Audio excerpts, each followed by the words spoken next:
রহমতুল্লাহ। আসসালামু আলাইকুম রহমতুল্লাহ। ভাইজান কেমন আছেন? আলহামদুলিল্লাহ। আলাইকুম। ভাইয়ের কি নাম? মোহাম্মদ আলী আকবর। আলী আকবর ভাই, ব্যবসা জি। বাণিজ্য কেমন চলতেছে? আলহামদুলিল্লাহ ভালোই মাহে আছে। রমজান মাস রোজা তো আছেন ইনশাল্লাহ? ইনশাআল্লাহ সকল আলহামদুলিল্লাহ। ক্ষমতার মালিককে, আল্লাহ আইনদাতাকে, আল্লাহ বিধানদাতা, আল্লাহ নিরঙ্কুশ শাসন করিতে মালিক সব আল্লাহ। আলহামদুলিল্লাহ। আমার আলহামদুলিল্লাহ। পরীক্ষা পাস করেছেন। আল কোরআনের সূরা কয়টা মোট?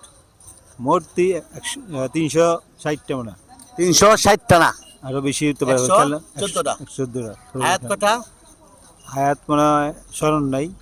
6236টা। 36টা। 6236টা মতাঙ্ক। জি বলেন আলহামদুলিল্লাহ। আলহামদুলিল্লাহ। আলহামদুলিল্লাহ। কোরআন পড়েন তো? পড়ি। রোজা আছেন ইনশাল্লাহ? ইনশাআল্লাহ। যাক, আল্লাহ কবুল করুক। সালামু আলাইকুম, ভালো আছেন? তাহলে ইনশাল্লাহ আমার পরীক্ষা পাস করছেন। আপনার জন্য কি আছে? একটা একটা ছোট, এটা আপনি ব্যবহার করবেন ইনশাল্লাহ।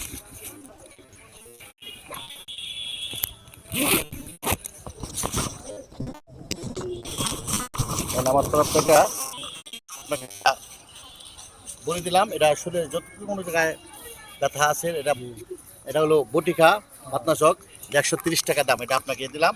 রমজান উপলক্ষে বলেন আলহামদুলিল্লাহ। আলহামদুলিল্লাহ। আল্লাহ কবুল করুন। আল্লাহ কবুল করুন। আমার 10 কাজ করে, ঠিক আছে? জি, আসসালামু আলাইকুম।